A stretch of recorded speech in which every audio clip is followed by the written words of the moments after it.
price hike takes effect today, but that's not the only problem for public utility drivers and motorists. The Energy Department raises the possibility of more fuel price increases as the conflict between Russia and Ukraine escalates.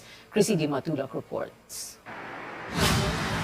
This was the scene in many gasoline stations late Monday night. Long queues of vehicles seeking to gas up before today's hefty oil price hike.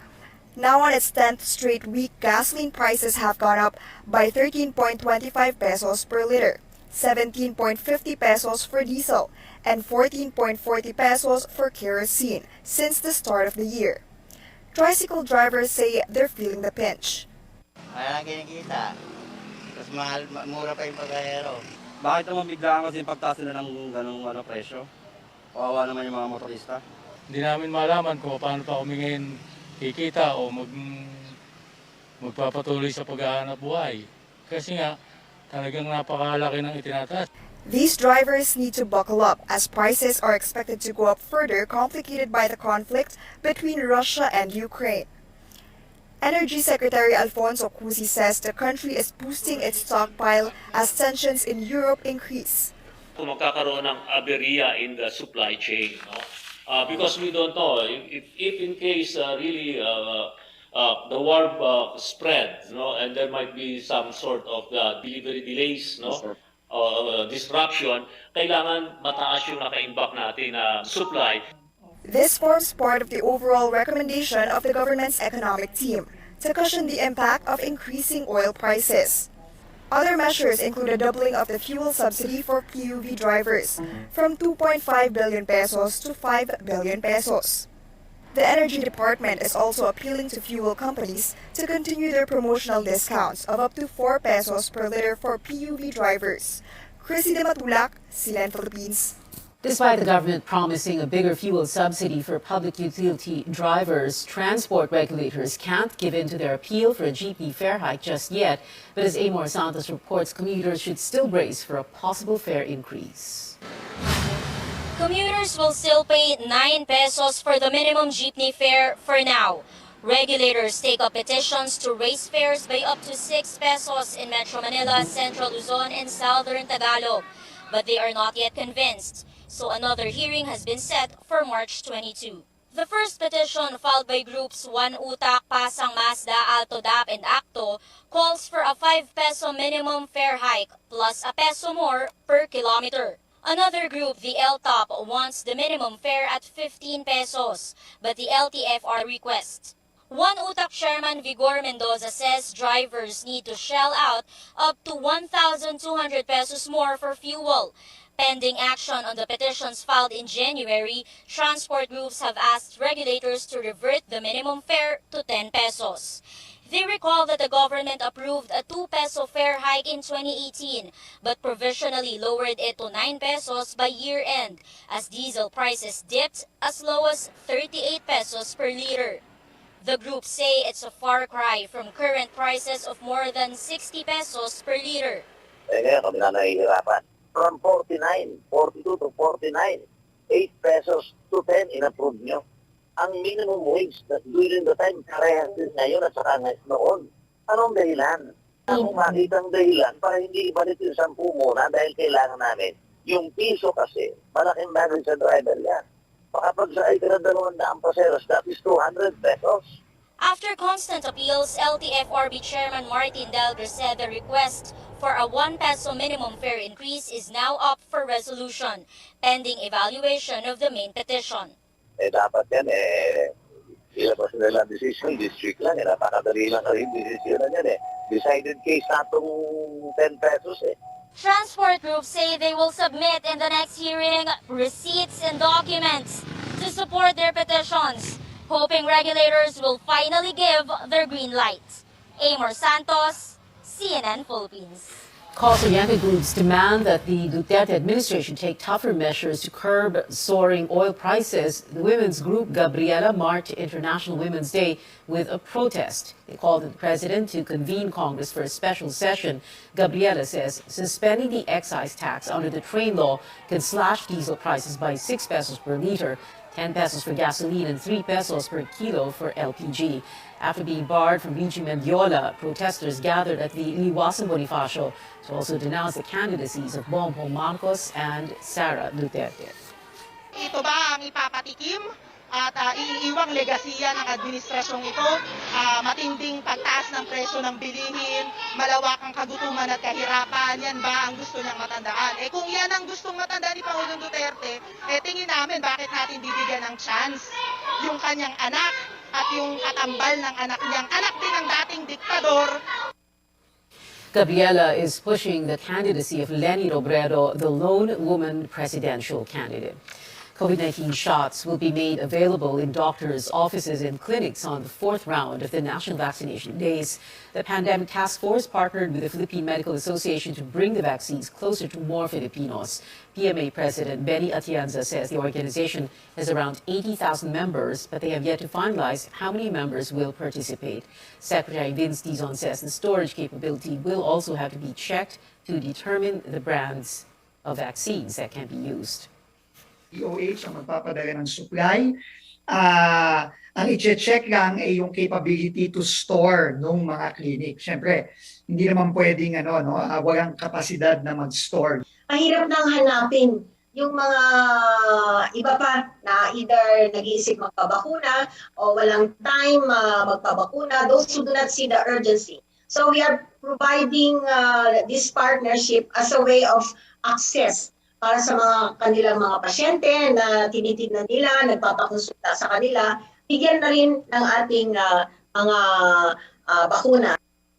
The government aims to vaccinate and boost 1.8 million Filipinos from March 10 to 12.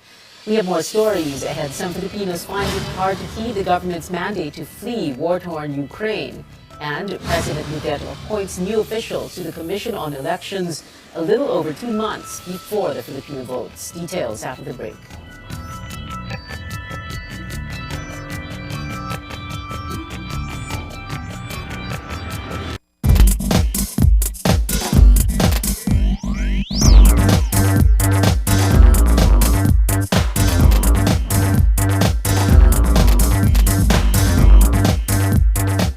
With this new Galaxy S lineup, we are set to bring the epic standard for premium smartphones. We have created an entirely new Galaxy mobile experience with the Galaxy S22 Ultra. SMC, San Miguel Corporation. Bisag unsang industriya ang sudlan niini, tinguha sa SMC ang pag-uswag o paglambo sa mga Pilipino. Karon, gikan sa SMC, aniya na ang SMC Davao Cement. SMC Davao Cement. Gama sa Davao para sa Mindanao. SMC Davao Cement. Ato ni Bay.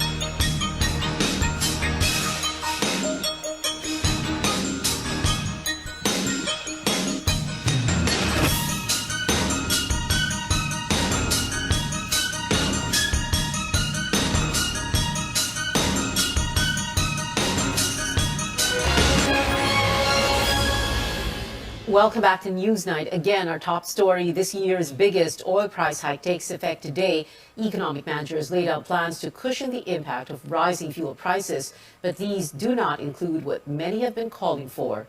Our senior correspondent Lois Calderon reports. Duterte's economic team has charted a way to deal with rising oil prices. From multi-billion peso subsidies for jeepney and tricycle drivers, to cutting import duties on pork and rice, or allowing foreign ownership in grids, solar and wind energy, the battle plan is comprehensive. But the controversial tax on oil is missing. Briefing materials presented before the president Monday night showed Duterte's economic managers did not recommend lifting or suspending the excise tax and value-added tax or VAT on oil and coal. It's what the power producers wanted, but it meant losses in state revenues. Trade Secretary Ramon Lopez tells CNN Philippines that the government needs funds, as the subsidies for marginalized groups like farmers and jeepney drivers have been doubled. With the Philippines heavily reliant on imported fuel, food prices are the next big headache. The Trade Department met with retailers and manufacturers Tuesday. The supermarket group says suppliers have already jacked up food prices. Based tayo sa mga raw materials galing abroad. Wheat galing abroad, trigo, no? Ang dami natin raw materials na galing abroad, so you're at their mercy. That Food producers, retailers, and the Trade Department are at a deadlock. Consumers will feel the brunt. hindi naman talagang kailangan, pagkasunduan eh. The point lang is, ang DTI, syempre, is asking manufacturers, huwag munang magtaas. Or kung magtataas, mamili ng items. Or kung may items na itataas, i-temper lang. Pwede staggered din. 2% na yun. After 5 months, another 3%. Diba? Staggered. Huwag yung sabay-sabay. Kasi mabigat sa mamimili. To address food security amid the oil crisis, Socioeconomic Planning Secretary Carl Chua has asked President Duterte to extend lower tariffs on imported rice and pork until December. The Philippines last year cut tariffs on imported meat, but the directive will expire mid-2022. In terms of the tariff reduction po, since Congress is not in session, we will submit request for the issuance of an executive order. And there are dalawa lang po na kailangan ng batas. Mr. President, if the situation escalates, we could recommend a special session. Mas mabuti pa pag-isipan na lang natin yan. Kung itong recommendations ng NEDA is really vital to keep the economy humming. Lois Calderon, CNN, Philippines.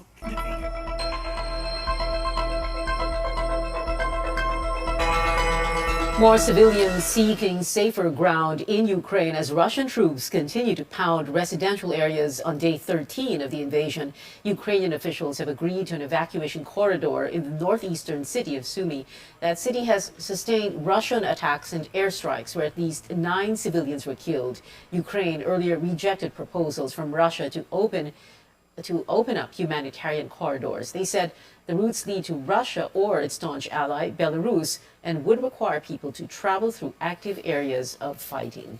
The United Nations has called for safe passage for civilians from hot spots in Ukraine. Meantime, Filipino nationals there also caught in the crossfire between Russian and Ukrainian forces. The government on Monday ordering their mandatory repatriation from the war-torn country. But as Tristan Odal reports, some Filipinos still want to wait until it's safe to leave Ukraine. Nearly 2 weeks into the Russian invasion of Ukraine, some Filipinos are still facing the tough decision of whether or not to leave the war-torn country. Among them is Rhea Taibov. She says she is safe with her family, but the situation is fluid. The Foreign Affairs Department has raised alert level 4 for Filipinos in Ukraine, which means they need to leave the country immediately. Ang problema po, sir, is sa Lviv po yung meeting point nila or sa Kiev, and that's a very dangerous place po to go at this time po. So, even if we want to come there, sir, parang it's like impossible for us to travel. While waiting for an opportunity to evacuate, Rhea opted to visit an evacuation site in their area, now hosting thousands of refugees. She also tried to keep the bayanihan spirit through a donation drive.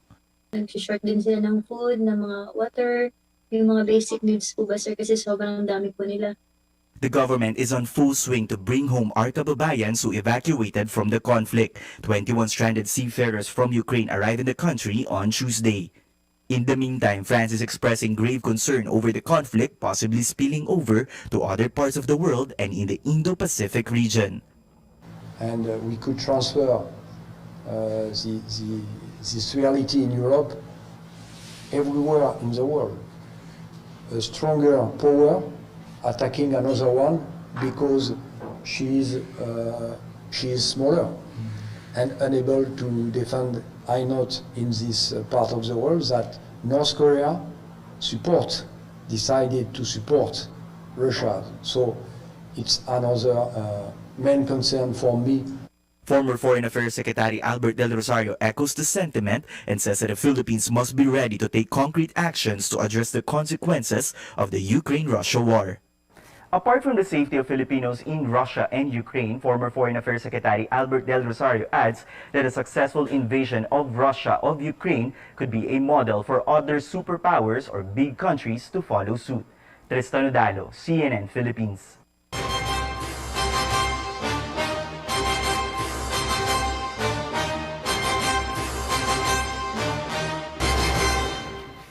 President Duterte appoints new officials at the Commission on Elections 62 days before the Filipino votes. Saidamen Pangarungan is the new COMELEC chairman.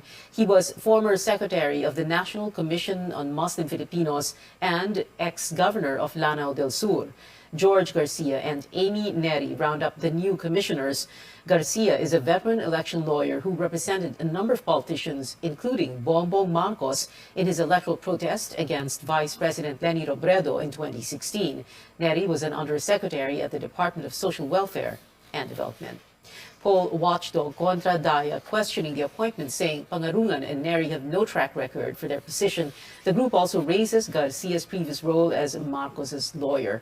But Malacanang says the new officials went through strict vetting. COMELEC also addressed concerns of a possible conflict of interest.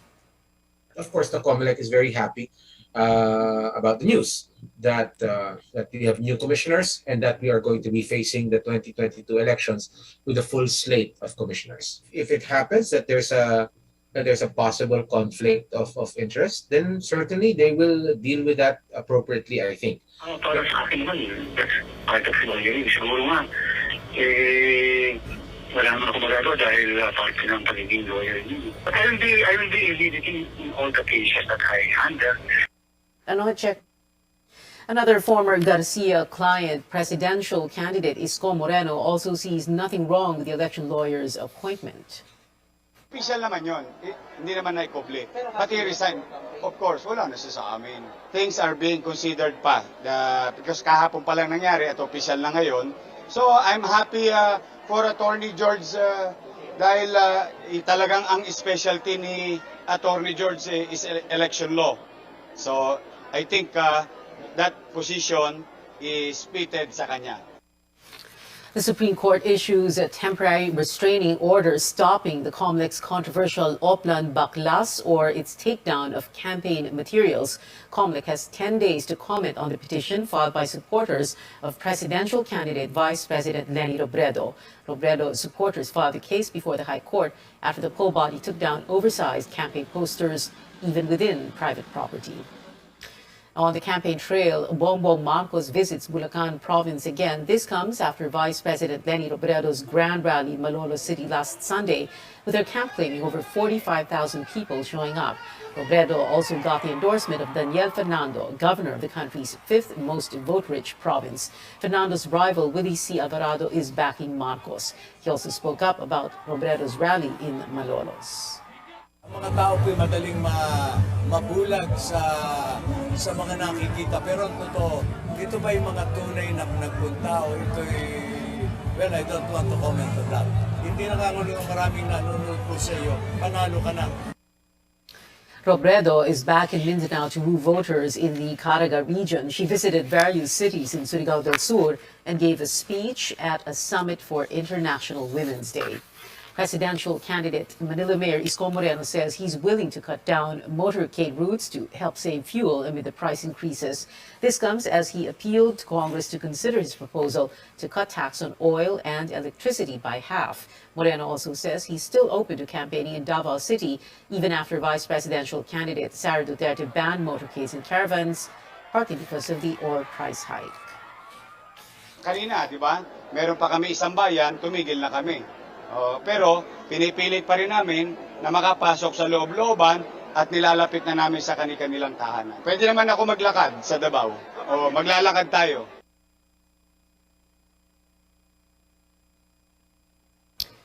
The local party of Quezon City Mayor Joy Belmonte endorses the vice presidential bid of Senate President Tito Soto. Members of the Serbisyo para sa Bayan Party and officials from more than 140 villages expressed support for Soto. The party has yet to back a presidential bid. Very sure that Senator Lacson is one of these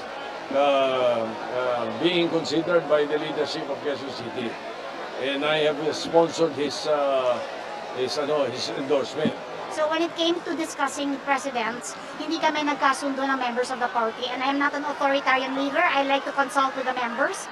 So it is still possible that the party might later on endorse a president. Soto is the father of Joy Belmonte's running mate, Gian.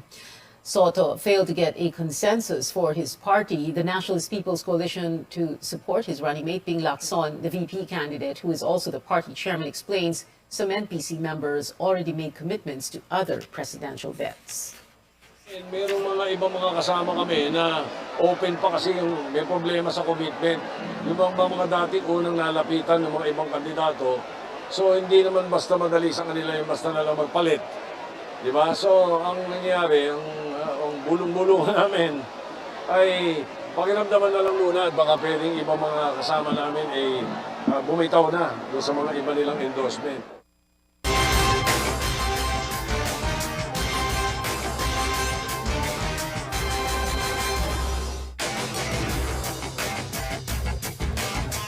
Straight ahead on Newsnight, it is, quote, one gold medal loss for the country after Filipino pole vault star EJ Obiena was excluded from the Southeast Asian Games lineup. But the future is bright for women with this news center seeking to create a safe space for every Filipina.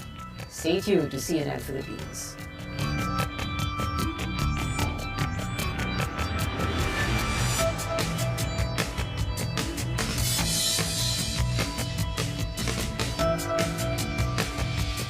SMC, San Miguel Corporation. Bisag unsang industriya ang sudlan niini, tinguha sa SMC ang pag-uswag o paglambo sa mga Pilipino. Karon, gikan sa SMC, aniya na ang SMC Davao Cement. SMC Davao Cement. Gama sa Davao, para sa Mindanao. SMC Davao Cement. Ato ni Bay.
You're watching Newsnight on CNN Philippines. The Athletics Track and Field Association is standing its ground, keeping pole vault star EJ Obiena out of its list for the Southeast Asian Games in May.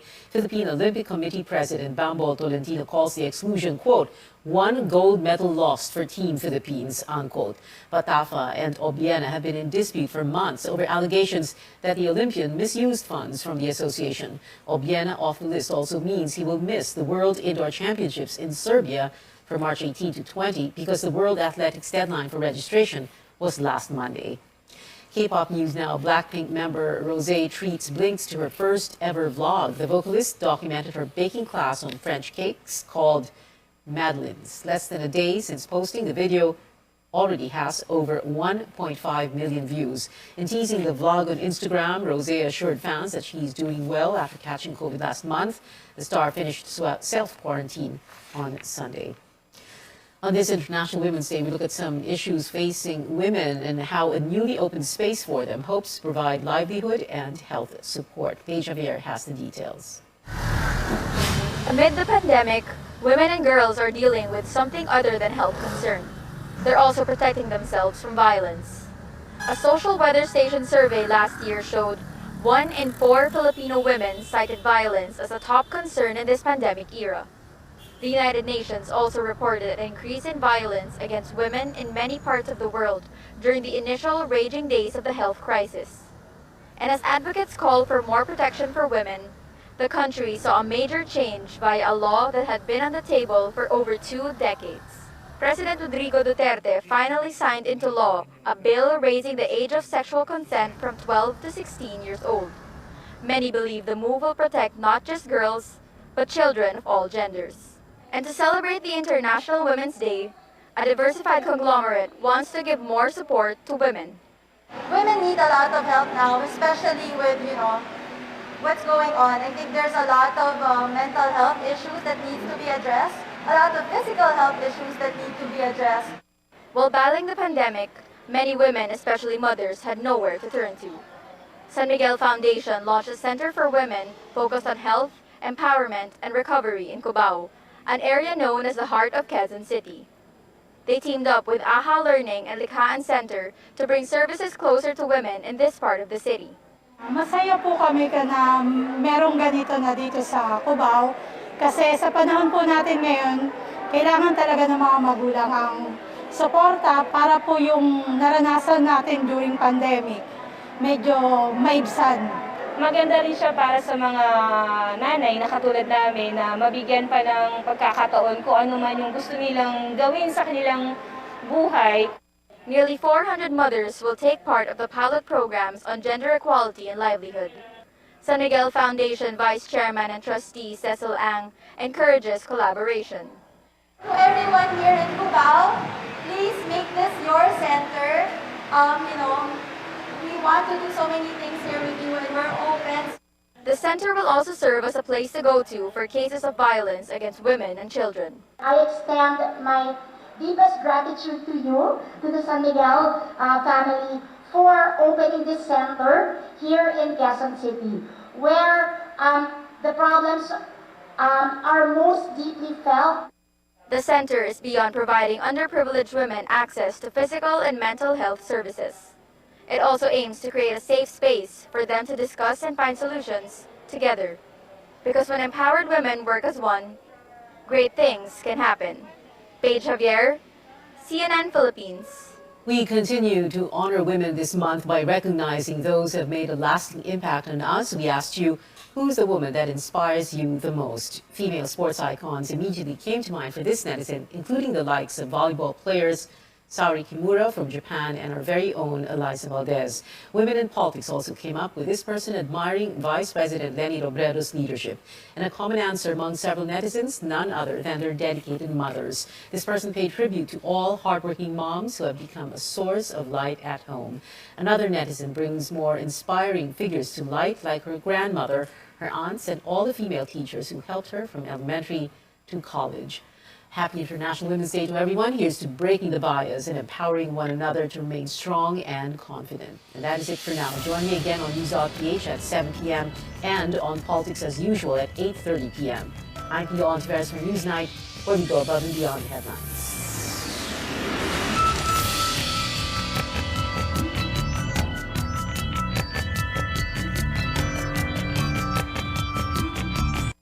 This program is brought to you by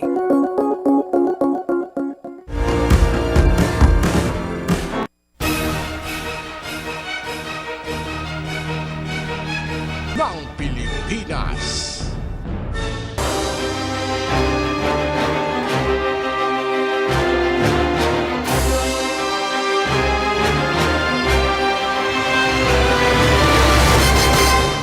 Senatorial candidate and labor lawyer Luke Espiritu goes viral after getting into a heated argument with two fellow contenders in a debate. At the SMNI senatorial debate Wednesday, Espiritu clashed with former presidential spokesperson Harry Roque and suspended lawyer Larry Gadon about martial law.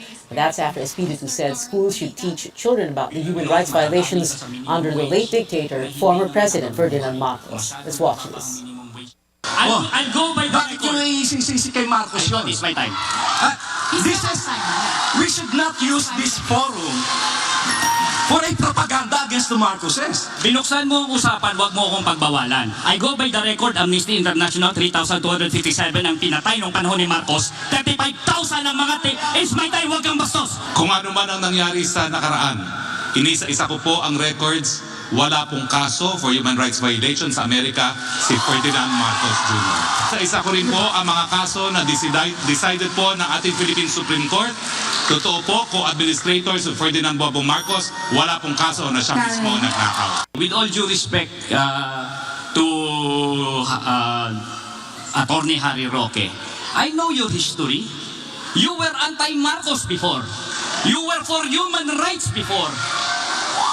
Your life, you spent your life against the Marcoses, you work for human rights, and now that you were given a Senate spot under the party of Bongbong Marcos, now you cry hallelujah and praise Marcos. There was nothing respectful with what you said against me. Ang katotohanan po ang pinag-uusapan, hindi po ang patay na Marcos, ang pinag-uusapan ang buhay na Marcos. Sa akin po, panagutin ang mga nagkasala, pero yung mga hindi po gumawa ng kahit anong kasalanan, wag po natin idamay sa sisi.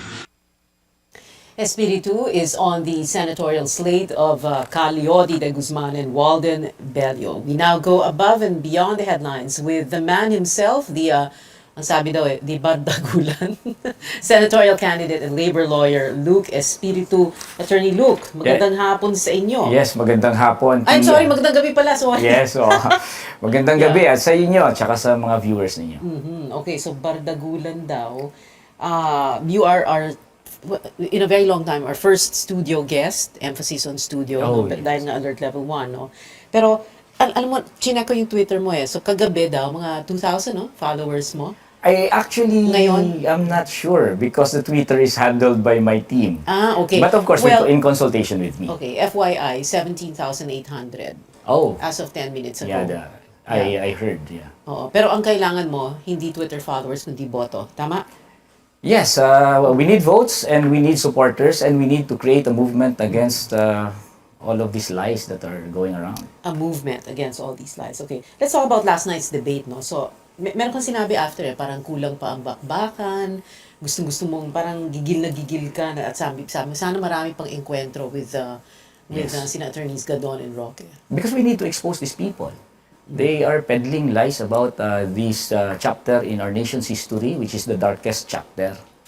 And you know, it is really difficult if our new generation of Filipinos are learning these lies and imbibing the values of the regime of Marcos.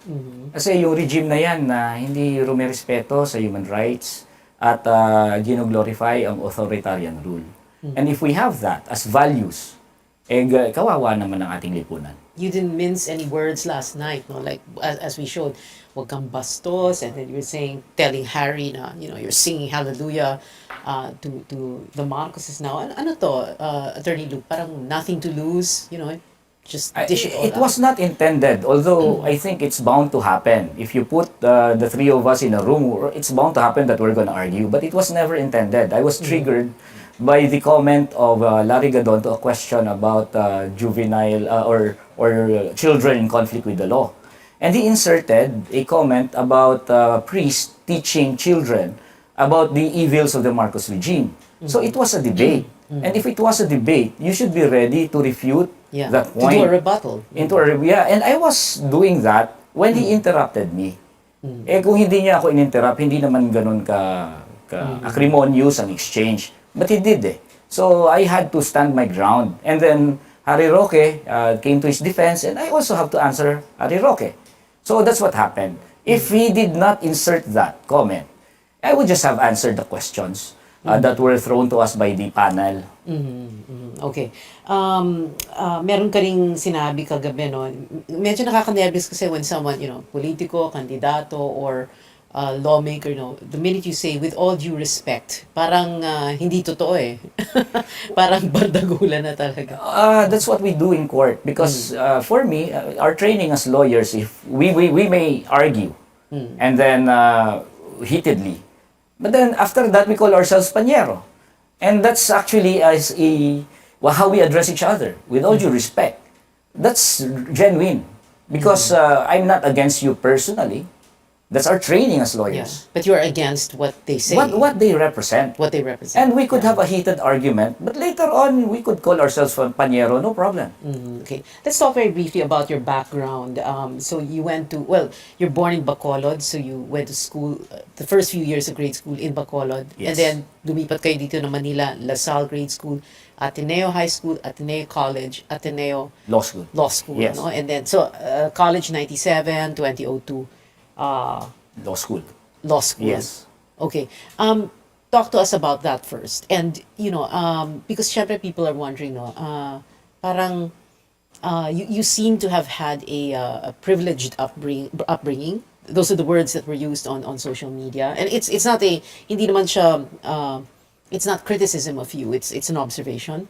Parang privileged upbringing, privileged background. And then you end up here as a labor lawyer. Tell us what happened. Actually, my life is a contradiction. Okay, we were not wealthy. My father was also a lawyer, but he has to raise 7 children.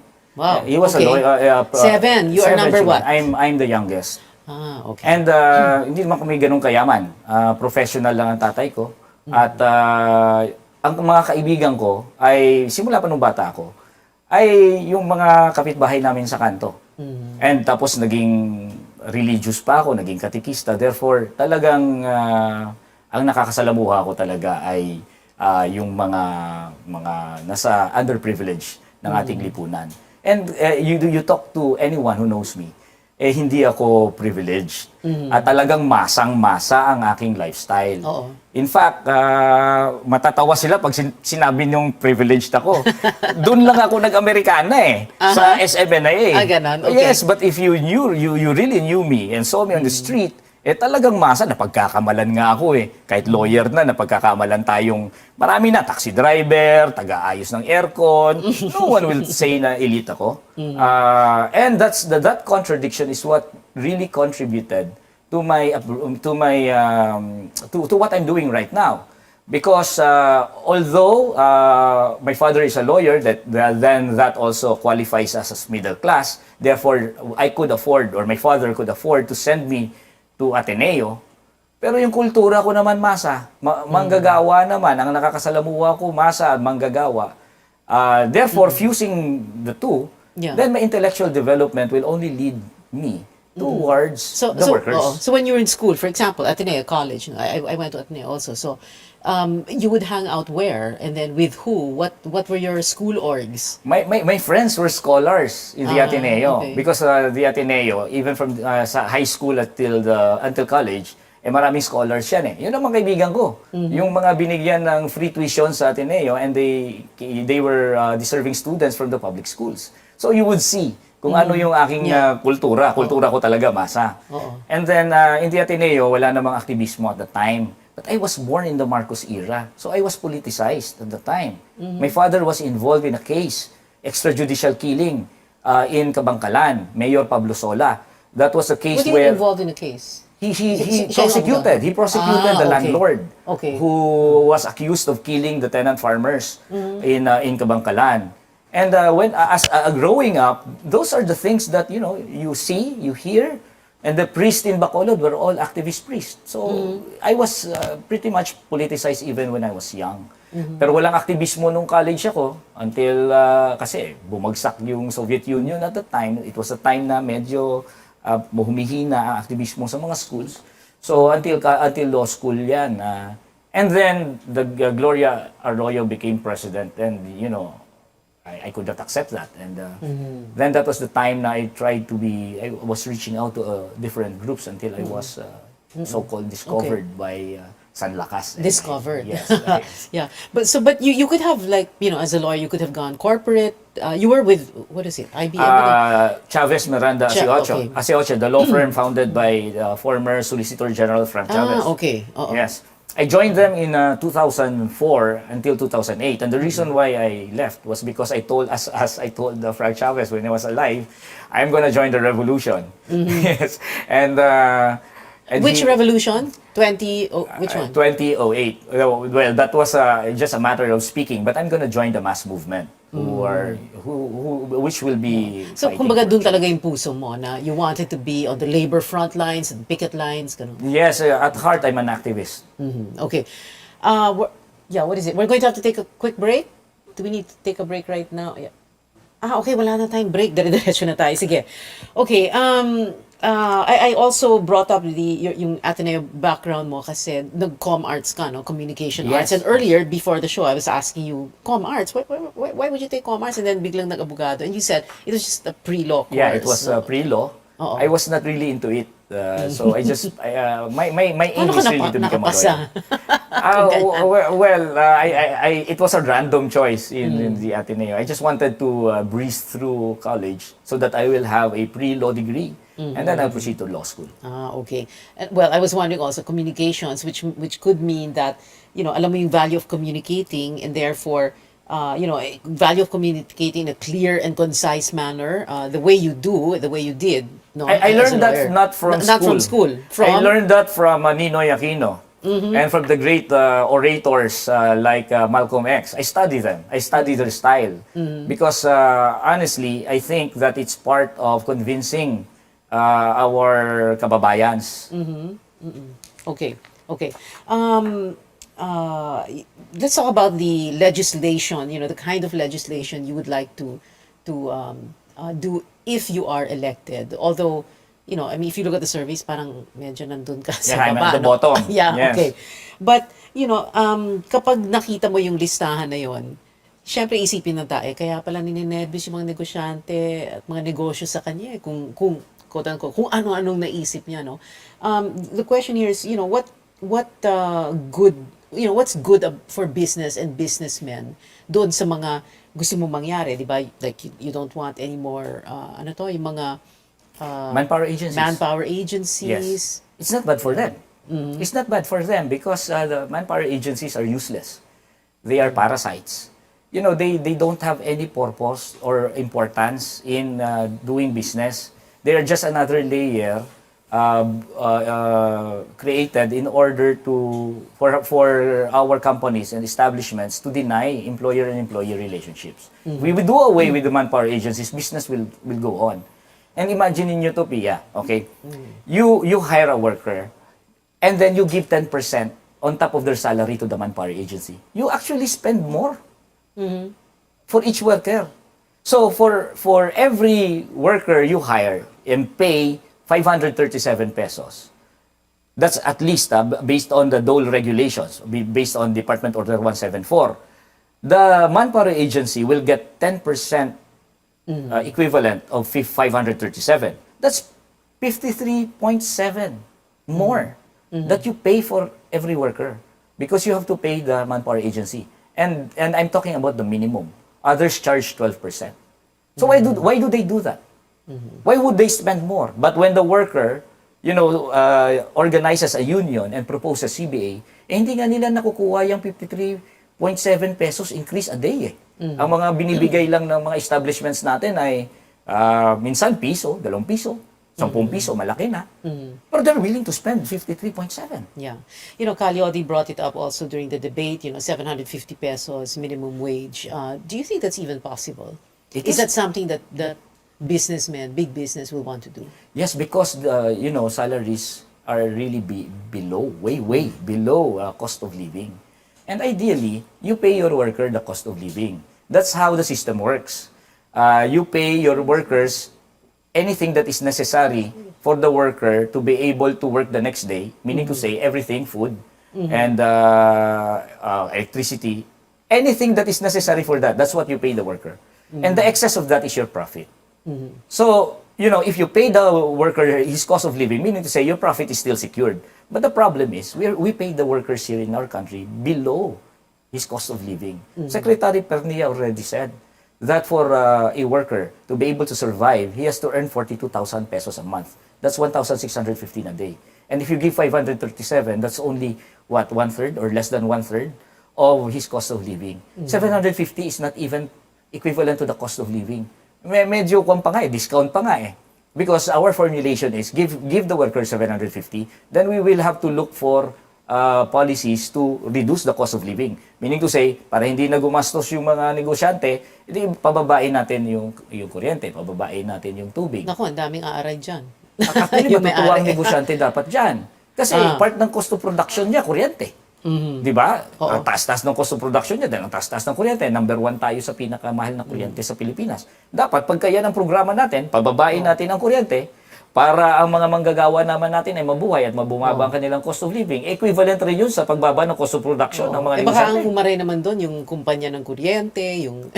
Ay, dapat lang, alam mo yung sobra-sobra tubong lugaw yung kita nila. I also represented, the Watchdog Freedom from Debt Coalition in the ERC. Ang laki-laki ng kinikita nila, guaranteed na return on rate base. Hindi sila aray dapat doon. Like for example, kumikita ka halimbawa ng 10 million sa isang negosyo mo, babawasan mo yung 10 million ng 2 million, mayroon ka pa rin 8 million, binawasan mo ng 2 million, hindi ka na ba magninegosyo nun?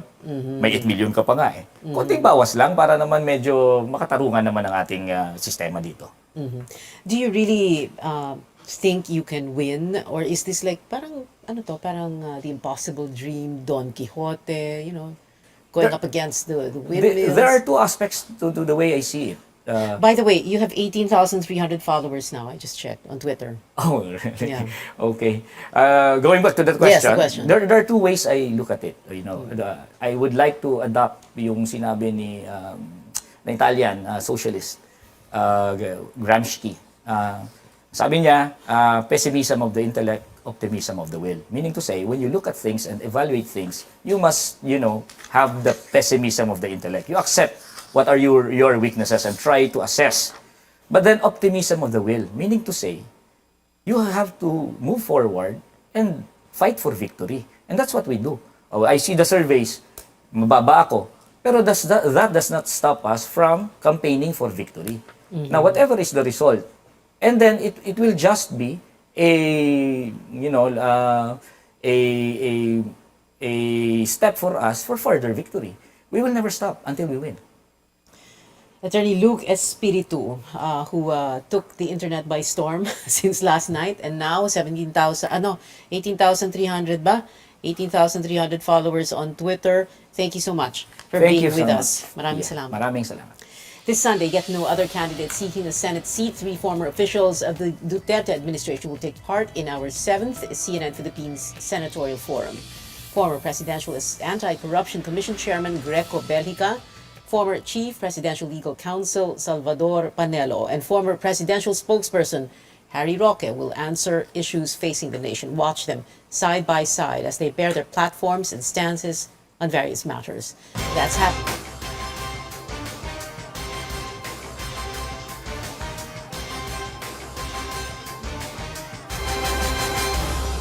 SMC, San Miguel Corporation. Bisag unsang industriya ang sudlan niini, tinguha sa SMC ang pag-uswag o paglambo sa mga Pilipino. Karon, gikan sa SMC, aniya na ang SMC Davao Cement. SMC Davao Cement. Gama sa Davao, para sa Mindanao. SMC Davao Cement. Ato ni Bay. SMC, San Miguel Corporation. Bisag unsang industriya ang sudlan niini, tinguha sa SMC ang pag-uswag o paglambo sa mga Pilipino. Karon, gikan sa SMC, aniya na ang SMC Davao Cement. SMC Davao Cement. Gama sa Davao, para sa Mindanao. SMC Davao Cement. Ato ni Bay.